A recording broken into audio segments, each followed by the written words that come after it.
Hey guys, Shahan here with Brawl Brothers, and today we're going to do a part 2 to a previous video that I did on how to deal with fear before a fight. Except today I got a treat for you guys because a expert in human psychology and human performance, Dr. Tom Fisher, is joining me to talk about how to deal with fear, and specifically how to deal with fear for fighters. Dr. Tom, welcome. Hey, thanks, Sean. Thanks for having me. So I used to coach boxing. I boxed for many years, and one of the things that guys used to ask me all the time is how I stayed so calm in the ring, right? And so one of the things that I used to help guys deal with is fear. A lot of guys shut down when they go into the ring, right? They're amazing in the gym. They're amazing on the heavy bag. They have the skills. They know how to throw the punches. They move athletically. They're awesome at what they do. They have the skills. But as soon as they're about to get in the ring and put them to use, they shut down. The fear shuts them down. Right, so for me, what I educate them on is just changing your perceptions. But I wanted you to touch on what we talked about in dealing with fear, and see if you can teach them how to overcome that. What is the best way to deal with fear when going into an event, specifically an event where you get punched in the face? Well, yeah, and being a fellow martial artist, I've been in Eastern martial arts. Never got into boxing, Sean, but I've been in Eastern martial arts since I was 7. But you've been punched in the face. I've been hit so hard in my face that my feet hurt. Right, that's an experience only fighters share. And it's kind of a rite of passage too, because you're a different person after that, because you know that there's always a bigger fish, and surprisingly, the bigger fish never looks like the bigger fish. That's right. But when I get asked about that, there are things that you can do, and the things that you can do really speak to your trainer or your coach, and to the boxer or to the martial artist himself. This needs to be addressed in your training, because your training needs to be, never mind benevolence and never mind taking it easy. People, the uninitiated, might think that when you're training, you're just kind of in there and you're doing your thing and whatnot. But the boxing, now when you're in the ring, this is serious. No, it's always serious. You see, and if you regard if you always regard it as being serious, and your training is sufficient, because your training has to be at least, if not more demanding than the ring. And you need to expose your fighters to as many different scenarios under as many different conditions as possible during training. The last thing you want to do is have them experience something for the very first time in the ring, because that's reflection on the trainer. Yeah. Shame on you. Yeah. So it's making what may be initially a unique situation, make it routine. Right. And here we need to kind of morph over here, because we're talking about fear. In the ring, a lot of people switch gears, and fear turns to anger. And it's not turning. Please understand, it's the same emotion. It's just another label. Let me put on my exercise physiologist hat here for a second and take off my martial art hat. Here we talk about sympathetic arousal in the exercise physiology, where we euphemistically call it flight or fight. That's right. It's just sympathetic arousal. Your sympathetic nervous system is activated because you perceive a threat. And the two responses, and really it was an artificial construct back in the 60s, and it's just kind of caught on. Fight or flight is kind of a nifty little moniker. And by the way, there's a third F in there too, and that's freeze. And we can talk about that. Happens to a lot of fighters. That's what martial artists, we dwell on that. In other words, you throw a technique and all of a sudden they've never seen that before, and that nanosecond when you see it in their eyes, that that's your opportunity. Right. Boom. So this changing to fear, and I don't know whether this is one that you're familiar with though, but there's an old saying in the ring: the first one to get angry loses. That's right.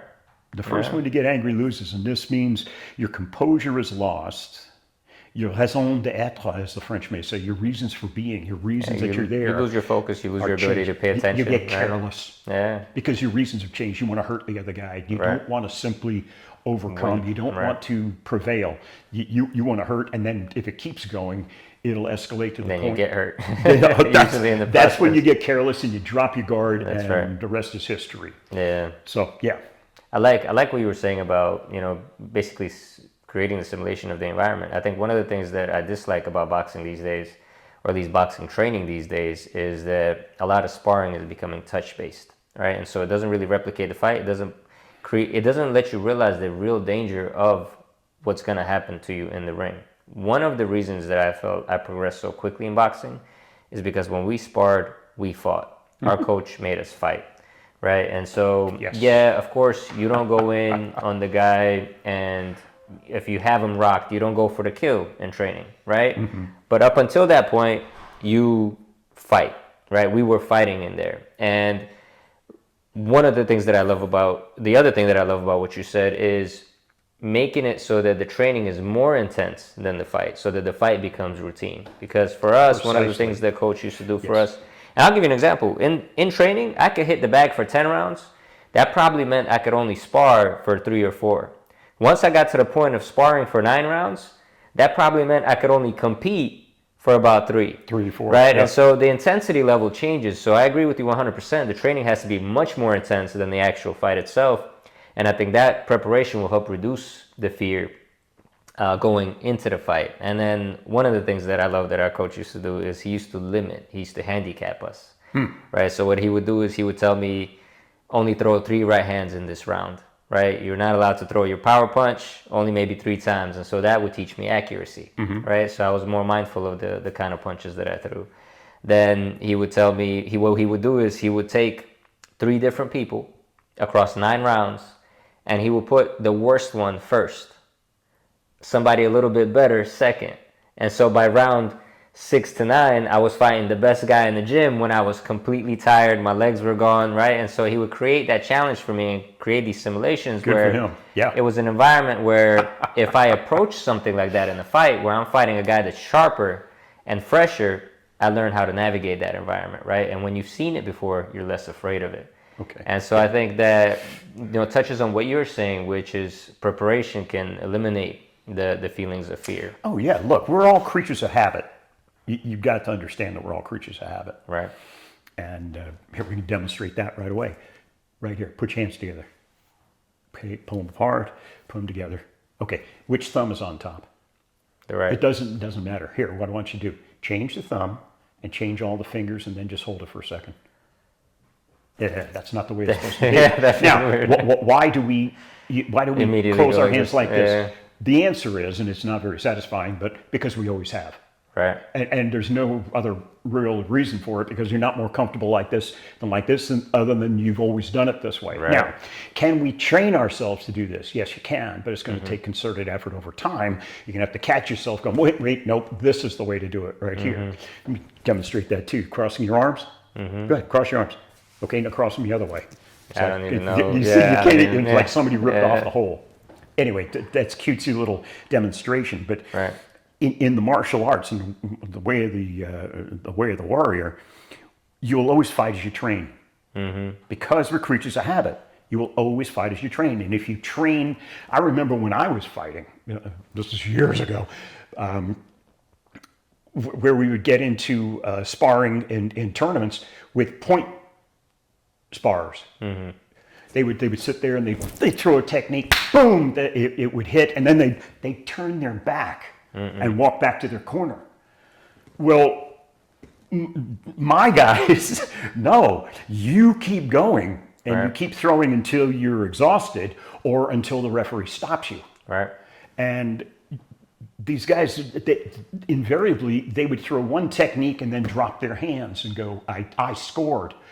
Well, really? Now you're open. Pow! You're Right. always going to fight as you train. And this is going to be, getting back to what I just said, preparation is 9/10 of it. If you make the extraordinary routine, then when you get into an extraordinary circumstance, it's not a big deal. There's another way of looking at this. The expression is you'll always fall to your level of training. When encountering a situation, you don't necessarily rise to the occasion. Yeah. You don't have the wherewithal. You don't have the education. You don't have the experience. So you're going to fall to your level of training. That's why in the Navy, being a Navy pilot, we trained emergency situations all the time. It was never a flight was going well. If the flight was going well, the instructor pilot would pull a circuit breaker or something and you would have to respond. So you'll always fight as you train really, really means something, and you'll always fall to your level of training. If you encounter something in the ring and your training is up here, that's not much of a fall. But if you're down here and you're taking it easy and whatnot, and you get into a tough situation, that's a precipitous fall. Especially because fighting happens in nanoseconds, right? So when you're in the fight, everything is autopilot at that point. So you better hope that you were programming your autopilot the right way previous to that, right? The months and years leading up to that particular fight. You better hope that you thought of all the right triggers for this particular situation. Have you ever been knocked out? No. Well, I haven't had the pleasure. I have. Oh my gosh, I have. And it's kind of it's a wake-up call. Because it takes the elements of you believing in your fictive mind and your private logic that you might be a badass and puts it into context, because you ain't quite as bad as you think you are. And once again, there's always a bigger fish. But you see, until you do that, there's always this edge that you think you're better than you are. And that might cause you, in the Navy we had an expression, that means you might tend to write a check your ass can't cash. And but the experience that you have there, it covers everything from taking it easy all the way up to getting knocked out, and all points in between. But you see, that's it. It's your parenthetical range. It's what you believe to be what's normal and what's acceptable. And lastly, I think what I want to touch on is really the preparation also helps build the confidence, right? When you know you've done everything that you're supposed to do, you go into it with a lot less fear, right? It's when you internally, when you know you left something on the table, that's when you go into it with a lot more fear than you should, right? Because I know personally, when I was in peak shape, my confidence was unshakable, right? It's only when I lacked the training where I went in there uncertain about what the outcome was going to be. Well, that's because competence leads to confidence. That's right. Not the other way around.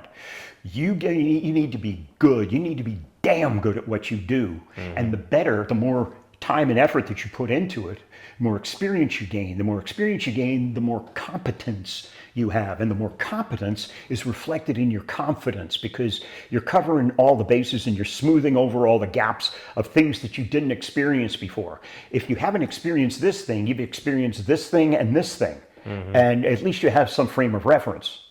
See, but a lot of people say, no, all you need is confidence. Well, you know what? There's a lot of people writing checks their ass can't cash, and they're being called, those checks are being called in. And it ain't pretty.